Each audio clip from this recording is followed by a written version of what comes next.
as someone has rightly said, that all the great ideas were initially dismissed as useless or forgotten. So this has happened with this idea as well.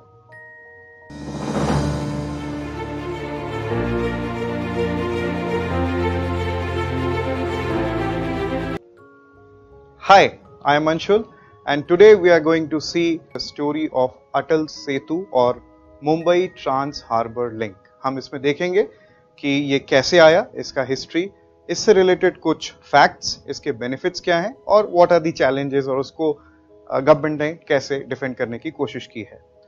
सो 1963 में इस चीज की शुरुआत होती है जब एक अमेरिका की कंसल्टेंसी फर्म जिसका नाम है विलबर्न स्मिथ एसोसिएट एक आइडिया फ्लोट करती है कि मुंबई मेट्रोपॉलिटन रीजन में रोड कनेक्टिविटी होना चाहिए. सबसे पहला प्रश्न आना चाहिए कि एमएमआर क्या है sir? Mumbai metropolitan region comprises of Mumbai, Thane, Palghar and Raigad, इन चारों क्षेत्रों का विकास होना. उसके बाद इस पे एक planning of road system for MMR शुरू होता है, but as usual stalled project के साथ जो होता है, no follow ups, and because of this went into the doldrum, ये ठंडे बस्ते में चले जाता है. Later on, in 2004 and 5, the tenders were floated by MSRDC. What is MSRDC? Maharashtra State Road Development Corporation, a brainchild of Nitin Gadkari ji. और ये कुछ कंपनीज को फ्लोट करता है, जैसे उसमें से एक कंपनी जिसको बिडिंग मिल जाती है, it was IL&FS, but thank God वो आगे कैरी ऑन नहीं होता because this company is majorly associated with problems. 2005 to 2009 bidding फिर से शुरू होती है. And two most important bidders were brothers, Anil Ambani ji and Mukesh Ambani ji. इसमें कॉन्ट्रैक्ट मिलता है अनिल अंबानी जी को फॉर अराउंड 6,000 रुपीज, जिसमें वो बोलते हैं कि मुझे कंसेशनल पीरियड चाहिए 9 साल 11 महीने का. इसमें मुकेश अंबानी जी कहते हैं 75 years, but later on MMRDC को लगता है कि इसका पीरियड 35 ईयर्स होना चाहिए. कंसेशनल पीरियड क्या होता है? ये वो पीरियड है जिसमें कंपनी बिल्ड कर रही है, ब्रिज को ऑपरेट कर रही है, उसका कॉस्ट निकाल रही है with their benefits. But this again went flop. फिर क्या होता है? Nodal agency changes. MSRDA change होता है MMRDA से. MMRDA क्या है? Mumbai metropolitan reason development authority. और यहां से काम ठीक होता है. ये जापान से मदद लेते हैं. जीका, आपने सुना होगा, जाइका या Zika, Japan international cooperation agency.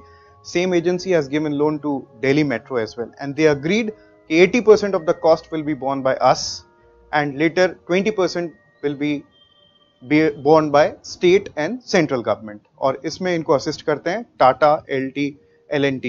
So this is the model जिसको बोलते हैं engineering procurement and construction model. और 2017 में ये फ्लोट होते हैं, टेंडर्स मिलते हैं, अवार्ड होते हैं. From 2018 till 2024, the day when it was inaugurated, this engineering marvel comes to reality. Let's see certain facts. ये है क्या? देखिए, ये एक ऐसा लिंक है जो मुंबई का साउथ को नवी मुंबई से कनेक्ट कर रहा है. You can see in this map, this is south Mumbai और ये बहुत कंजेस्टेड है. यहां से ये नवी मुंबई को कनेक्ट कर रहा है चिरले तक. Chirle is in Raigarh district.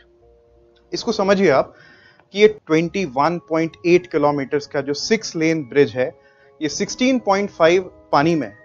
Earlier ये लंबा वाला रूट लेना पड़ता था, जो कि टाइम कॉस्ट करता था, पोल्यूशन करता था, CO2 का इमिशन ज्यादा होता था और ट्रैफिक टाइम भी होता था, तो ईज मोबिलिटी में नहीं था. तो ये कुछ इससे रिलेटेड फैक्ट्स हैं जो मैं आपके साथ शेयर करना चाहता हूं. 16.5 किलोमीटर ये वाटर पे बना हुआ है ब्रिज, 5.5 के आसपास ये लैंड पे है. इसको बनने में लगभग 17,840 करोड़ रुपए लगा है एज पर PIB. और कुछ ऐसे फैक्ट्स जो हो सकता है एग्जाम में काम नहीं आए, लेकिन बहुत ही स्टार्टलिंग है. For example, around 500 planes Boeing can be constructed, जितना स्टील इसमें लगा है. ऑल्सो 17 आईफिल टावर तैयार हो जाते हैं, राइट. और ये भारत का लॉन्गेस्ट ब्रिज है. आपको बताना है वर्ल्ड में 12th है. वर्ल्ड का फर्स्ट लॉन्गेस्ट ब्रिज कौन सा है? Now let's enlist some benefits. Number 1, सर्वे एक MMRDA और जाइका ने किया था, जिसने कहा है कि ट्रैवल टाइम कम हो जाएगा. जो 60 to 90 मिनट्स लगते थे यहां से यहां पहुंचने में, अब वो टाइम फ्रेम हो जाएगा 16 to 20 minutes. Number 1. Number 2, it will augment the economic activities. आप यहां पे देख सकते हैं कि जवाहरलाल नेहरू पोर्ट इसके नजदीक है, तो they will provide export oriented things to them. Then number 3 is it is making the connectivity to improve, fly easy. जैसे आपने सुना होगा हांगकांग से कौलून एयरपोर्ट तक पहुंचाना, ऐसे यहां पे मुंबई इंटरनेशनल एयरपोर्ट और नवी मुंबई इंटरनेशनल एयरपोर्ट को ये कनेक्ट करेगा। एंड आफ्टर दिस ये एक बहुत ही कहना चाहिए कि एक तो ट्रैफिक का डीकंजेशन कम करेगा, एंड मोस्ट इंपॉर्टेंटली ये एनवायरमेंट फ्रेंडली भी है। इसकी वजह से एक रिपोर्ट के एस्टिमेशन के हिसाब से 25,000 से ज्यादा metric tons of CO2 emission will be reduced. Now let's see what are the issues associated with it. Number 1, काफी सारे लोग कहते हैं कि ये ब्रिज 16.5 किलोमीटर्स पे है। एनवायरमेंटलिस्ट का कहना है कि it may harm the marine biodiversity, but they have made very special light poles. आप देख रहे हैं इसमें ये लाइट पोल्स पानी में नहीं जा रहे हैं, जिससे कि आर्टिफिशियल लाइटनिंग से मरीन बायोडाइवर्सिटी को कोई फर्क नहीं पड़ेगा। इसके पास में बहुत खूबसूरत ये आप देख रहे हैं पिंक फ्लैमिंगोस, जो कि माइग्रेटरी बर्ड है, यहाँ के ब्रीडिंग करते हैं, और इनको जो पाइलिंग की वजह से नॉइस होती है उससे प्रॉब्लम हो सकती है। लेकिन यहाँ पे इन्होंने क्या किया है, they have used a very beautiful engineering technology, reverse circulation drilling. ये क्या होता है, इससे ये मिनिमाइज करता है नॉइस को, ताकि फ्लेमिंगोस की ब्रीडिंग में या उनके हैबिटेट पे कोई फर्क नहीं पड़े। और मोस्ट इंपॉर्टेंटली यहाँ पे पास में बार्क भी है, भाभा एटॉमिक रिसर्च सेंटर, उसको ध्यान में रखते हुए they have raise some issues.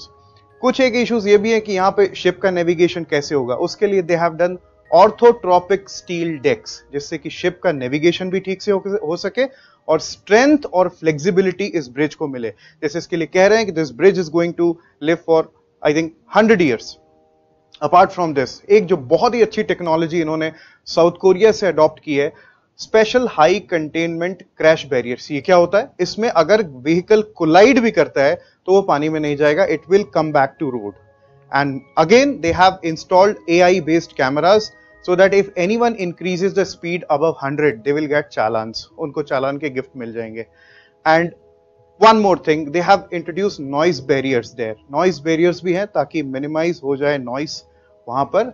और एक और चीज है, मेरे सजेशंस हैं, या मैं कह लूं कि यहाँ पे लोग बाग ओपन टोलिंग सिस्टम है, आप जैसे फास्टैग में रुकते हैं वैसा नहीं है, you have to go smoothly like what foreign countries में जहां होता है। लेकिन कुछ लोग टोल चार्जेस को बोल रहे हैं, जैसा आप देख सकते हैं यहाँ पर। अब ये इसीलिए कुछ लोगों ने इसको क्रिटिसाइज किया कि एलीट कार ओनर्स के लिए, क्योंकि यहाँ पे 2 व्हीलर्स, ट्रैक्टर्स और इन सब का अप्लाई होना पॉसिबल नहीं है। एक सजेशंस और आ रहे हैं, एक सजेशन और नजर आ रहा है कि जो टूरिज्म है इसको पिकनिक स्पॉट की तरह लोग कर रहे हैं, वहां पे जाकर के कंट्रीब्यूट कर रहे हैं नेगेटिवली, कोई वहां पे थूक रहा है, somebody is spitting, somebody is littering, that is not good. This Atal Setu is going to be a engine of growth for India, जिसके लिए प्रधानमंत्री जी ने ये चीज कही है। Thank you. अटल सेतु विकसित भारत की तस्वीर है। विकसित भारत कैसा होने वाला है उसकी एक झलक है।